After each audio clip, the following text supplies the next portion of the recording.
Hello and welcome to the season 20 and 21 update video, because this does affect the remaining of this season in a particular way. The first ARCSOA released a what's changing for season 21, and there's actually quite a lot of managerial changes expected for next season. Not the first of which, but the first things first is we're going to go to season 20. The remainder of this season first. This season is going to deal with the first major news item, and the most simple, to be honest with you, is Talladega. It's not going to be a one-off race, however, it will be an extended race. It's going to be the finale this season. It's going to be a 400-mile race around Talladega, and it will be double points. So first things first is, well, I guess that's pretty good for Talladega to be back on the schedule. Originally, it wasn't. So I'm glad to see Talladega is back on the schedule for the season. Now, and there also is going to be another thing, but we'll get to that in a little bit with qualifying. The remaining part of the season, they're going to be experimenting with new qualifying techniques, which should be rather interesting. Excuse me. I have a bit of a cough, so you're going to hear me cough quite a bit. So the first topic was an integrated financial reform, meaning each team within a certain boundaries will get certain benefits and financial benefits along with certain reforms and benefits they get. This also includes positions locked in for the American 700 and probably Talladega next year. So, or whatever one-off races there might be next year. So the way this is going to work is each team that will be full-time on the grid has the opportunity to, for a one-off race, to lock in one of their cars. So if one gets in on speed, they're locked, or so pretty much all full-time teams will be represented on the American 700 and any one-off grid. If they get on speed, tough luck, you don't get that.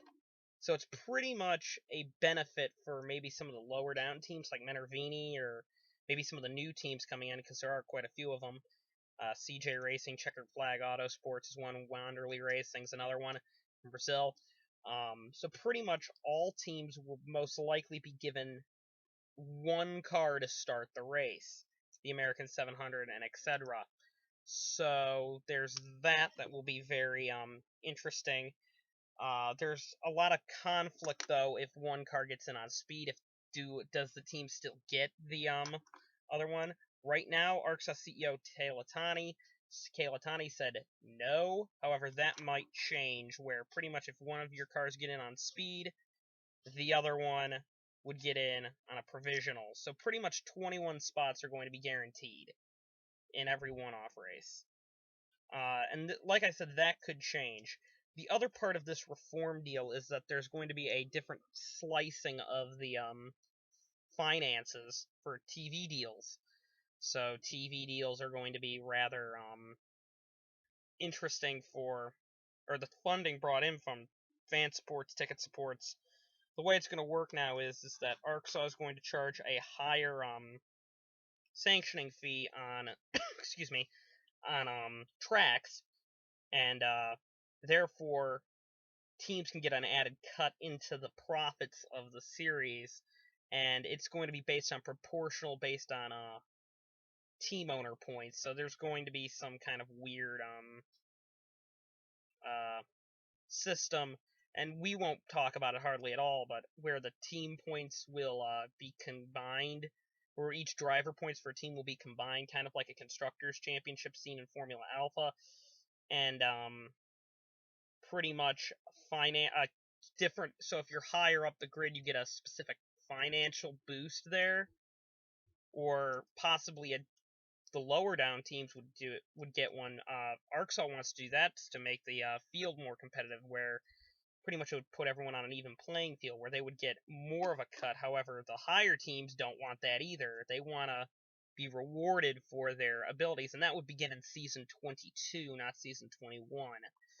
So pretty much the combined point total would determine how much of a percentage cut you'll get out of a set-aside percentage of ARCSOA's profits. So let's say the teams get 35-40% of the profits, and then that 40% would be divvied up between each team based on performance from the season prior. And there's some more financial stuff that will be delved into that way. But the big one there is going to be possible locked-in cars, and it's actually looking pretty probable that at least 21 spots will be guaranteed on the one-off grids, which is kind of good in ways because the more popular drivers are the full-time drivers, and the last couple of American 700s we haven't seen a lot of them on the grid. So I do kind of think that that is a good thing for the series to have the more popular drivers on the grid. So, other than that, let's go on to the second topic, which is tire compounds. Cooper Tires, the main tire manufacturer of ARCSOA, has announced that they were going to come up with 4 sets of compounds. There's going to be a hard tire, or they're actually going to be graded from 1 to 4. So, tire 1's the softest tire, tire 2's the second softest tire, up to a medium range tire being 3, and then the hardest tire will be 4. ARCSOA or Cooper will delegate all 4 of these tires to the teams, and you get to use any. So all 4 are open at any given track. Typically on the ovals, you're going to expect maybe a harder tire that's more durable, and on a lower speed track, maybe a road course or a short track, you would see a softer tire that would be a little bit more grippy, but wear out quicker. Pretty much you have to make an allocation. There's going to be no set. Pretty much each team will get, I think, 12 sets of tires a weekend, and they are allowed to divvy it up amongst, at minimum, 2 different sets of tires. So they have to use at least 2 different sets. So you could use maybe grade 1 or grade 2, and then, or you could use all 4.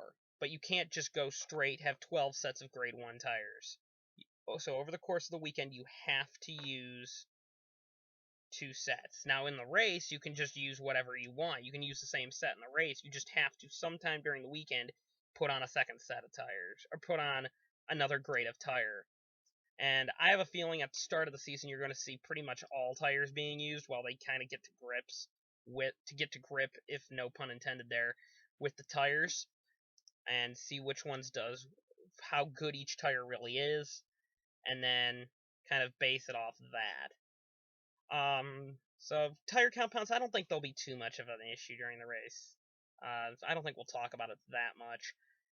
The third main item is timed races.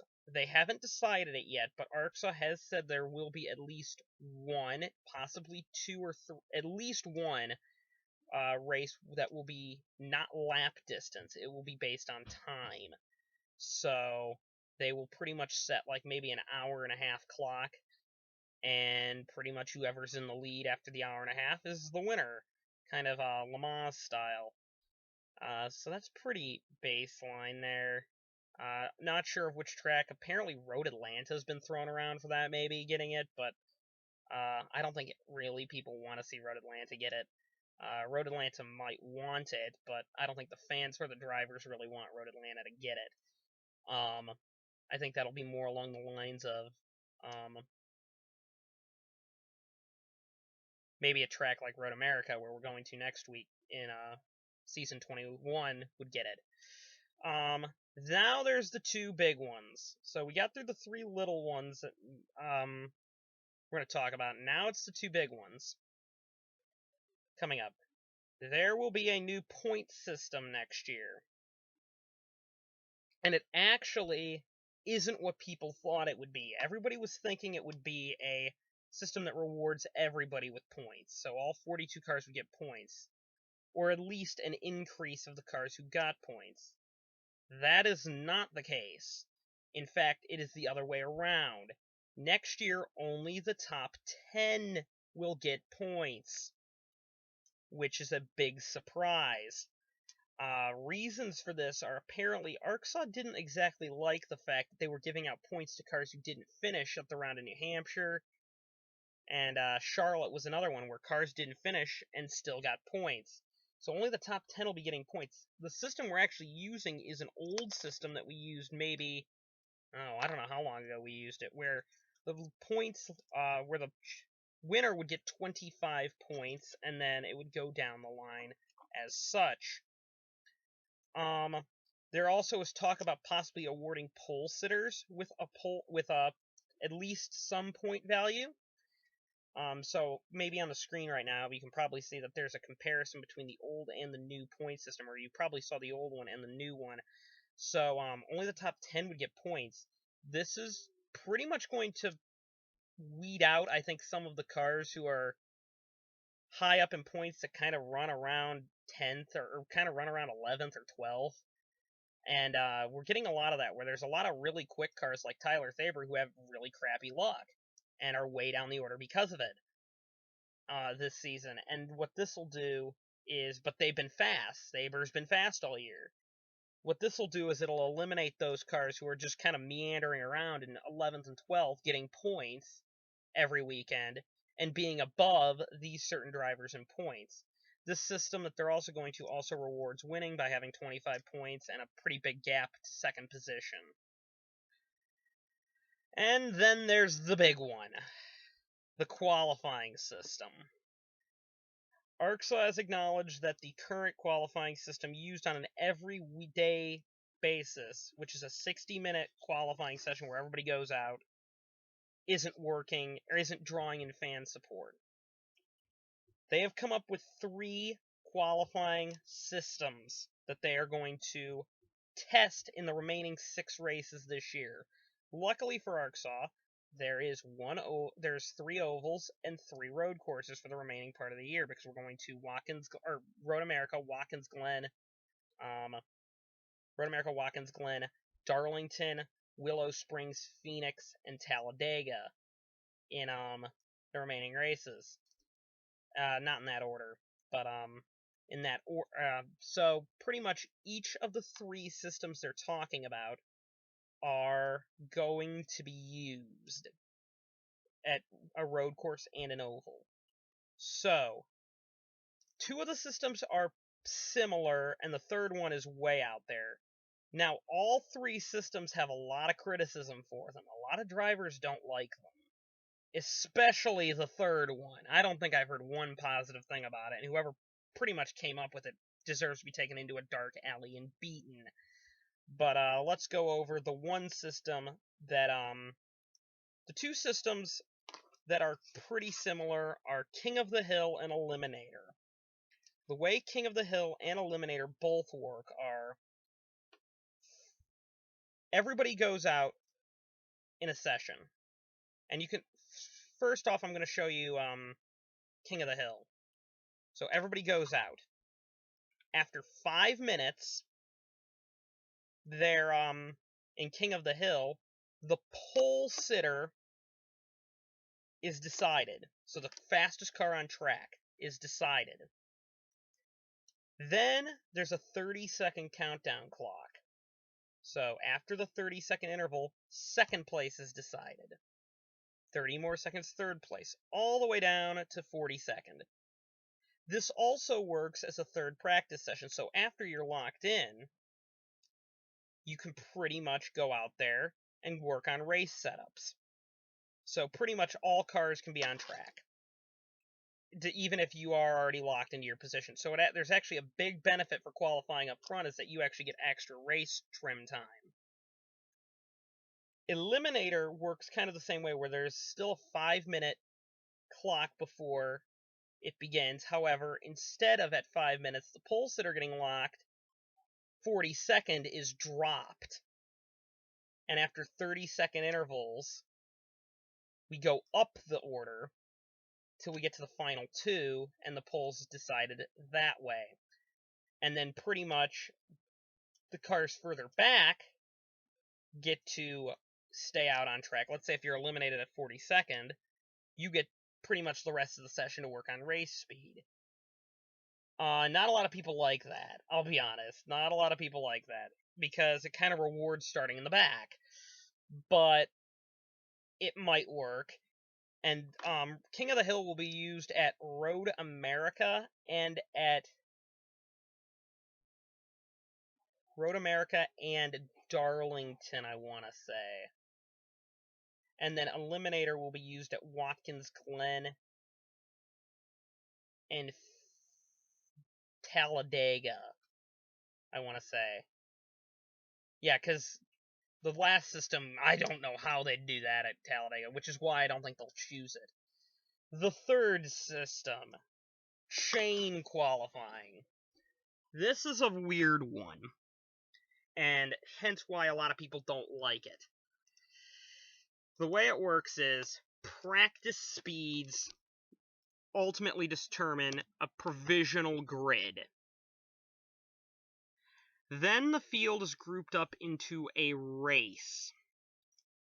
On ovals, into a race that is separated into 5 sections. Depending on the track determines the length of the sections. So pretty much, you go against the car that you're... So pretty much the grid is set, the provisional grid is set, and you're going against the person on your row. So let's say you're on the front row. First and second go against each other. After, on road courses, a 3-lap period, whichever one on the row is further up gets bumped up a row for the second section, and whoever is the second place out of the 2 finishers is bumped down a row. And this continues for 5 sections. Or actually 6, I'm thinking now. It's either 5 or 6, I haven't decided yet. So, I believe it's going to be 10 laps on ovals. So this chain qualifying will work. So 3 laps on road courses, 3 laps on road courses, 10 laps on ovals, and I got that wrong. I think chain qualifying will be used at Watkins Glen, rather. So then the second section, all the cars. So let's say you started on pole, or you started in the front row. You qualified first or second, and you lost. So therefore, in the second section of the race, you go against whoever was the winner of row 3's thing for row 2. So pretty much the way it works is the winner from row 3 would move up to row 2, and the loser from row 1 would move to row 2.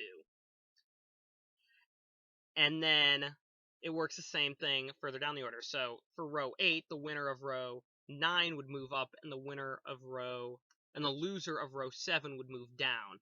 And the person always starting on the inside is the loser. So the loser of the row 7, or let's say the loser of row 1, so pretty much he lost, would provisionally get 3rd. And then the winner of 3 would be 4th on the next provisional grid. So it pretty much resets. The grid resets. So some people like it. The fans seem to have an affinity for it, but I don't think any of the drivers like it, because pretty much it's determining off of second practice speeds. So pretty much if you had a crap second practice and you're down in 30th, the highest you're going to go is maybe 11th or 12th on the grid. And pretty much the only way you're going to get a pole is if you're top, 10 or 12 in practice. So, and then the final section, and then for pole, obviously, the winner of the section stays in row 1. Let's say row 1, it's the final one. The winner goes to row 1, and then the loser goes down, obviously. And then for 42nd, the loser just stays there, obviously, and then the loser of 41 goes down. So it kind of works out the way it works. I don't think it'll be implemented because at a track like Talladega, that's going to be really hard to determine. But we'll see that. And that will be, I believe, at Watkins Glen and Phoenix. So King of the Hill will be used probably at Road America, and I want to say...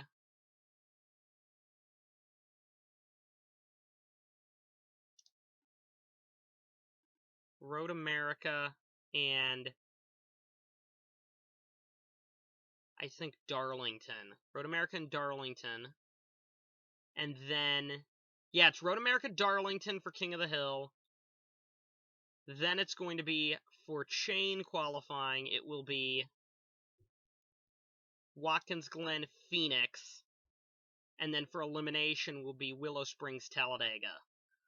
So that's pretty much it for next season. Sorry about running a little bit long there, but that is next season's stuff. So we are going to see that, and then whichever one is the most popular out of the qualifying systems will be implemented full-time next season.